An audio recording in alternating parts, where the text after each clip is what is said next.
Assalamu alaikum warahmatullahi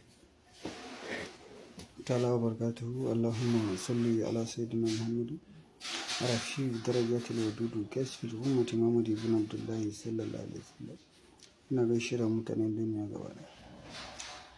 Yau fatan da nake son bayar bismillahir azim.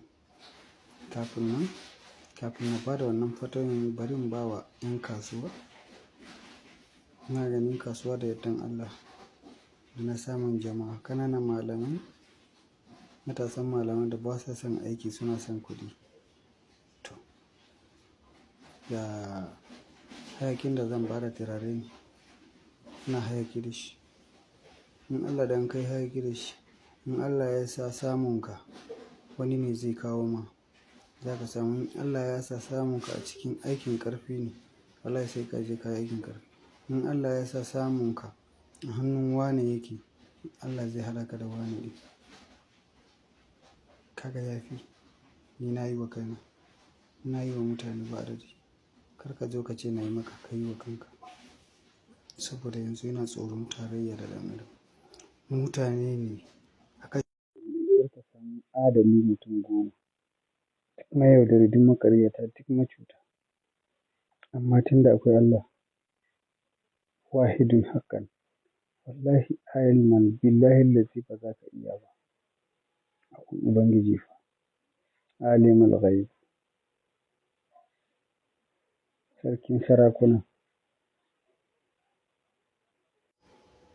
Lam yalid wa lam yulad. Mai gida hasbunallah. Allah shi ka kunna garo su bi zaman lafiya. Me hijeli kuma hunde. Komai hunde jashi. Jama'a afuwa. Wallahi na samu baki ne har daga garinmu, har daga ƙasarmu. Sun dawo don bukata wallahi. Baka je na yare ba. Mai gida na ce zan bada turare hayaki wa 'yan kasuwa ko ƙananan matasan malaman da suke cutar mutane. Wataƙila idan kun samu wannan zai iya taimakawa a daina cutar al'umma ko a daina tamfaran al'umma. Ka karɓi kuɗin mutum, kuɗin aiki, daga baya sai ka kashe mai waya ko kuma ka yi blocking nashi, ka daina. Abin da ka iya shi za ka yi, abin da ba ka iya ba da Allah kwaɗayin abun duniya kar ya saka ga halaka. Saboda idan ka ci kuɗin mutum ya ce maka Allah ya isa, ka jira. Wallahi in Allah bai cira jikinka ba, yaranka sun bane. Me amfani shi? Abun da ƙarewa zai yi, kuɗi zai ƙare, duniyan ma zai ƙare balle kuɗi.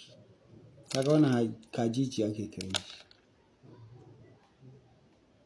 Baƙin kajici, akwai jama amma baƙin nama za ka siyo. In ka kawo naman sai ka yayyanka nama ƙananan yanka 33. Ɗanyen naman da wannan ka haɗa su sai ka daka su a turmi. Idan ya yi laushi ka shanya. In ya bushe ka sake dakawa.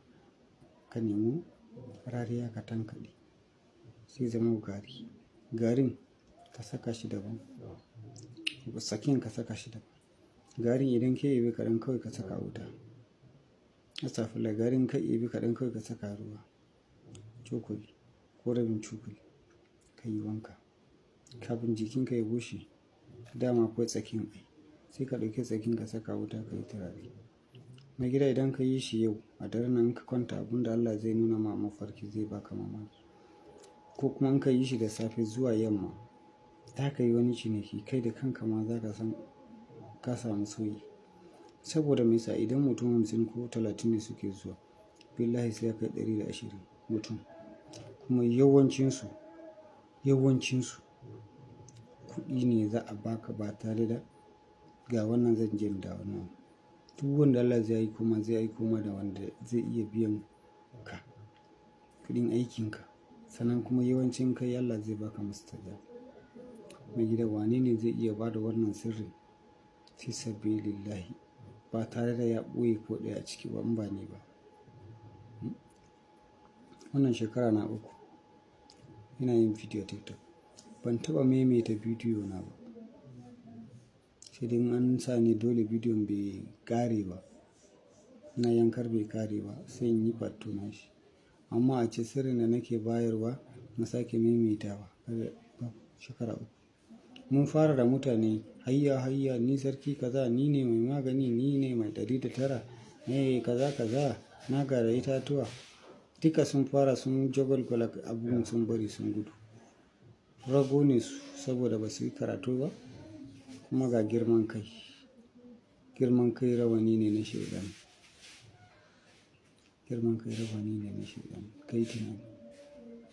Ni ko yaro karamin ya ce mun yana da sani ba ran yi wasa da sanin ba zan iya zuwa gun shi mu yi magana in nemi abin da zan nema. Saboda ɗan adam kai kaɗi ba za ka iya cimma burinka duka. Jama'a yana da daɗi. Rashin jama'a ba daɗi. Mutum yana da amfani sosai. Rashin samun mutum yana da wahala saboda mutane ne da aka haife ka su suka rarrake. In za ka mutu sai za su kai ka makabarta. A jikin mutane za ka samu alheri ba a jikin aljanu ba. A jikin mutane za ka samu annashuwa ba a jikin aljanu ba.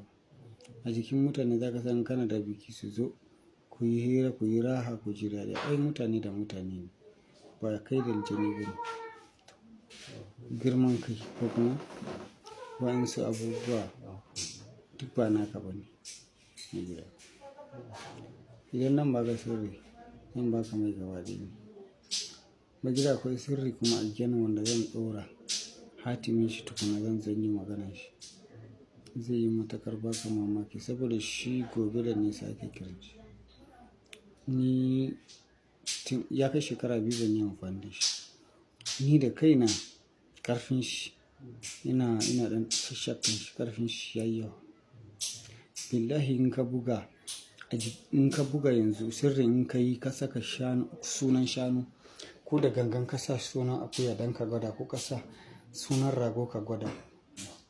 Time ɗin da ka yi zuwa yamma za ka ga dabban ya mutu. Mun yi ne ya fi a irga.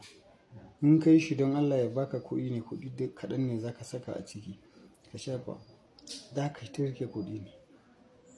In ka sa silaya a jikinka a manufan da duk wanda ya dake ni Allah ya kashe shi duk wanda ya dake ka zai yi mutu. Da muna jarawa sai mu saka a auduga sai ka tsaga jikinka ka saka. Ba wanda zai cuce ka duk gurin da ba ke Allah zai sa saɓani ne. Ko da an zuba ma poison a abinci Allah zai sa saɓani ba za ka iya ci ko ya zube ko wani al'amari ya dawo ba za ka ci ba. Sirrin ba na wasa ba ne. Ni kuma zan baka sirri ba tare da zuciya biyu ba da gaske ne saboda ba na son naka. Ka gani? Mutumin da yake son naka shi ɗin ne zai yi ma ƙarya don ya samu kuɗi. Amma ni ban son naka. Ban son naka. Ai ya dade na gaya mutane ne ba su da kuɗi. Na ce idan abu ya dawo ta bangaren mafarki na gaya muku abu ya dawo ta bangaren mafarki akwai wanda direct za ku kira shi zai fassara muku mafarki. Amma shi fassara mafarki gaskiya akwai farashin da idan baka bayar ba ko ka kira shi a waya zan ce karye. Kowane mafarki fassararsa naira 10,000.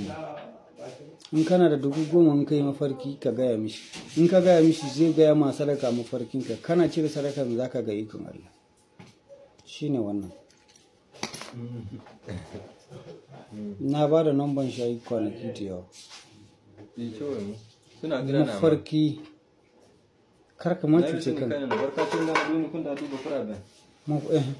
Mafarki shi ne abun da in ka yi shi in ka yi shi shi ne naka shi ne duniyanka shi ne kuma abun da yake tafiya da kai a wannan daren ko a wannan ranar mafarkin da ka yi jiya da daddare.